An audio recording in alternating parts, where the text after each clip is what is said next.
The test is in 4 parts: Part 1, Part 2, Part 3, and Part 4. Now look at Part 1. Part 1. You are going to hear a conversation which happened in a travel agency. First, you have some time to look at questions 1 to 5.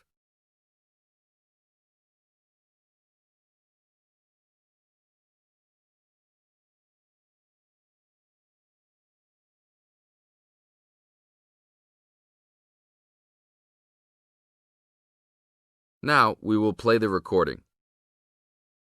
Listen to the tape and answer questions 1 to 5. Hi. I would like to make a reservation for a round-trip plane ticket from London to New York. Welcome to the Student Travel Agency. London to New York. Let me see if we have any student specials for that flight. Yes, we do in fact. What days would you like to fly? I am looking for a flight around the 10th of October or so. And how about your return date? Ideally, the 31st of October. Let me check our computers to see if these dates are available. Are you looking for economy class or first class? Economy class will be just fine. We have an open flight on the 10th, but for your returning flight, the 31st of October is already fully booked. If you want to upgrade to first class, there are openings for the 31st. Just a few seats left, though. How much do I have to add for first class? First class will be around 20 to 25% more. Well, that is not worth it. I would rather just fly on another day. Do I have any other options? There are open seats back to London on the 1st of November. There are openings for first class that day too. No, I won't be able to do that because I have to work. Is there anything before the 31st? Maybe the 30th or 29th? Let me check. You can fly on the 29th, but not the 30th. The 29th is a little bit early. Is there any way I can be on a waiting list of some sort? Of course, but you should still confirm a return date just to be safe. OK. How about if I book a return date on the 29th and add my name to the waiting list for the 31st? Can I do that? Sure, I can do that for you. Do you also want to add your name on the waiting list for the 30th also? I would recommend this in the scenario that you do not get the flight for the 31st. That is a good idea. How much will the round trip cost? I will calculate your price for you. Your total will be £565, not including tax. Now look at questions 6 to 10.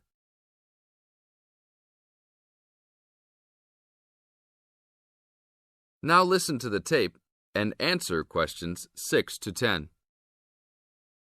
That's not too bad. Is there any discount for students? That is already including the discount. Without the discount, the price is easily over £600. OK, that sounds good then. Please put me down for those dates. I will need your information. Name and student identification number, please. Kenneth Conley, student ID 92123020. Your phone number, please. 87052109. Please tell me your mailing address. 354 Westchester Drive, London. Thank you very much, sir. How will you like to pay for the ticket? I think I will pay in cash. Well, you don't need to pay right now, just when you come to pick up the tickets. You will need to pick up the tickets at least 2 weeks before departure. That is no problem. One quick question. What happens if for some reason I need to cancel my trip? The student discount tickets are unfortunately non-refundable. However, if your cancellation is before 24 hours of takeoff time, then you can reschedule your flight for another day. If the cancellation is within 24 hours, then you forfeit your ticket. I understand. Well, thank you very much. I will see you next week. See you then. That is the end of Part 1. You now have half a minute to check your answers. Now turns to Part 2. Part 2. You are going to hear a lecture given by a counselor. First, you have some time to look at questions 11 to 15.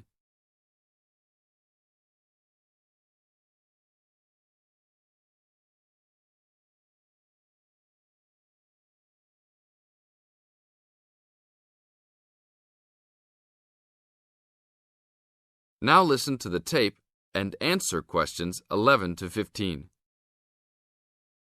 Hi, I am your counselor for this year. Today, we will visit the facilities available to you on our campus. As students, you should take advantage of everything you have available to you. How many of you like sports? Well, I hope most of you do, because our school has great sports facilities. We have an indoor gym with state-of-the-art equipment.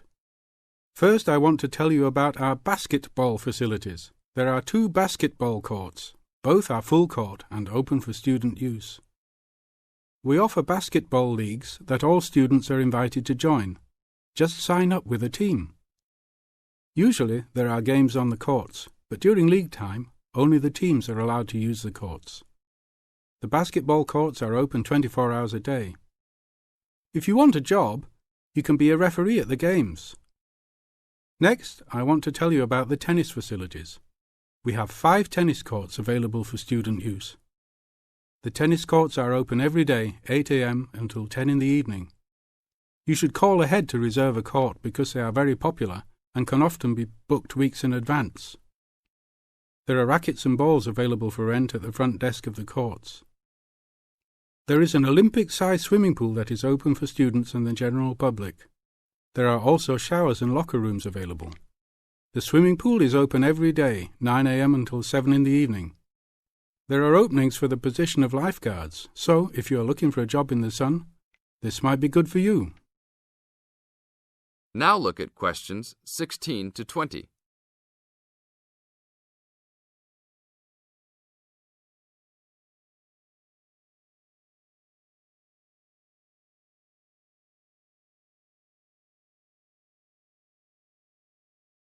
Now listen to the tape and answer questions 16 to 20. There are also 2 weight rooms and a gymnastics room. The weight rooms have all the standard equipment available. Please check with the gym to see the open hours because they vary from time to time. The gymnastics room is usually not open for individual users because there are almost always classes held in the room. However, if you are interested, you may sign up for gymnastics classes. Plus, if you like martial arts and boxing, we offer classes for everyone, from beginners to advanced students. Please check the schedule for availability. There is everything available, from Chinese wushu to Brazilian wrestling. I will talk for a brief moment about our library system. Our campus has 3 libraries available to undergraduate students, 1 additional graduate library and 1 faculty library. The libraries are open daily until midnight except for during testing periods, when the libraries will be open 24 hours. Please look on a map to see where the libraries are located. All students with a valid ID can check out books, with a maximum of 10 books at a time. Books can be checked out for a 2-week period and then renewed for 1 month maximum. After that, there is a $1 fine per week that the book is overdue. I will repeat that. There is a hefty $1 fine per week. So it is a good idea to return books on time. If you lose a book, then you will have to repay the library for it, plus a fine. If you damage a book, most likely you will have to repay the value of the book. So please, enjoy the library facilities, but take care of the school's belongings. The library is also equipped with 200 computers for student use. They are all internet ready and available for use. You must sign up at the library for 1-hour time slots. You may sign up for up to 3 consecutive slots at a time. No one can use the computers without first signing in at the library. That is it for now. Thank you for your attention. That is the end of part 2. You now have half a minute to check your answers.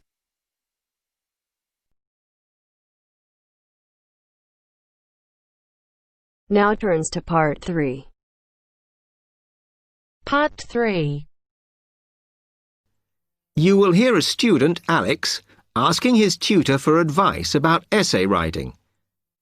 You now have 30 seconds to read questions 21 to 27.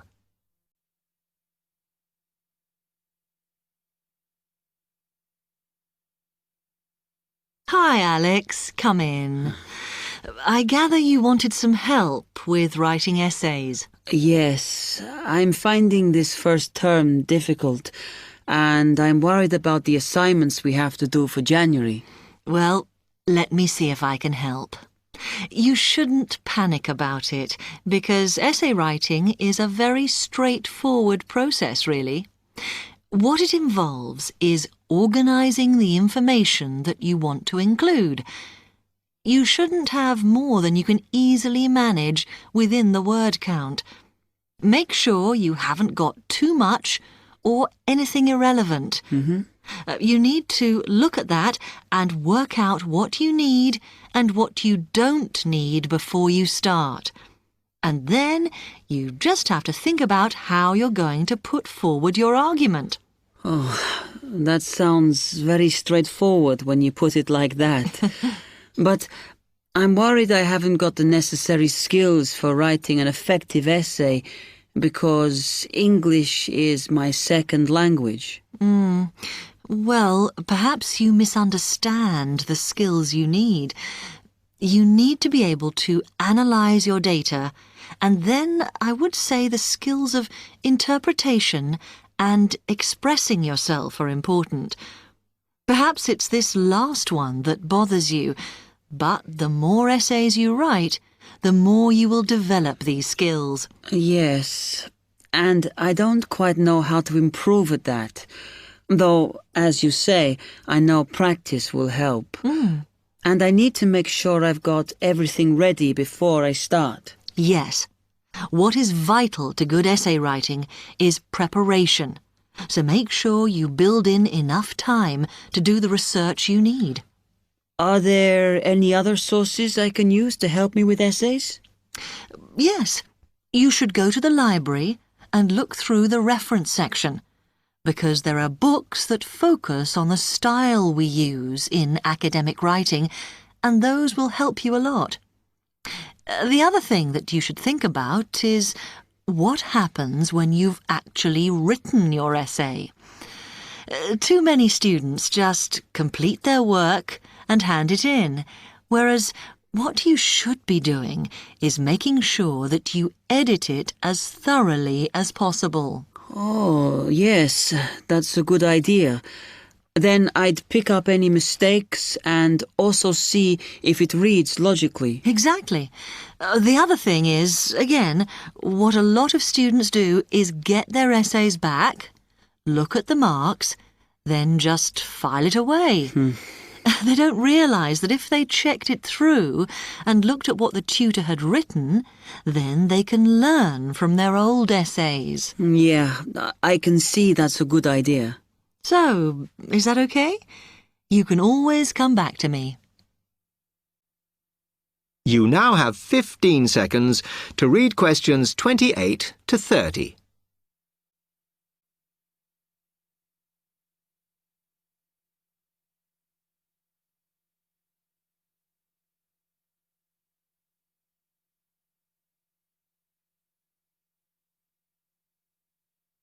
Actually, there were a couple of other things I wanted to ask you about essay writing. I had a few thoughts of my own about what I should do, such as really taking good notes when I'm reading, because that helps, doesn't it? I think it improves your knowledge rather than your actual writing. But one tip I can give you is to try and not read too much. Otherwise, you end up including irrelevant material in your essay. Remember to stay on task. Yes. Sometimes I have problems interpreting the questions correctly, or the whole question seems overwhelming to me. What I try to do is highlight the key parts and divide it into smaller chunks so I can manage it. Well, you might find it useful to break it down even further by making sure you understand all the words perfectly before you start. Things like assess or comment and such like. Yes, I see. Sometimes, after an objective analysis, the question actually asks you for a subjective opinion, but you must remember to support your arguments if that's the case. One final comment I can make is about using your own words. You must try to do this as far as possible. You're expected to summarize what you've read, not just string together a list of quotations. In fact, you shouldn't have too many. Just use them where it's really important. Okay, thanks.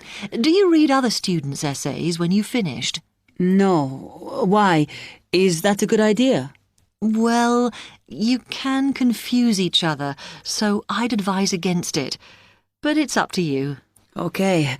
Thanks very much for your time.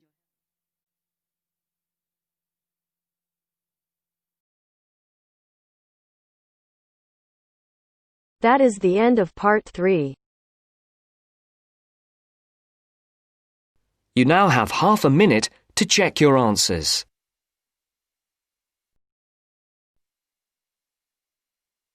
Now turns to part 4. Part 4. You're going to hear a lecture on some useful information for your travelling around Britain. Listen to the first part of the lecture and complete the notes below. First, you have some time to look at questions 31 to 40.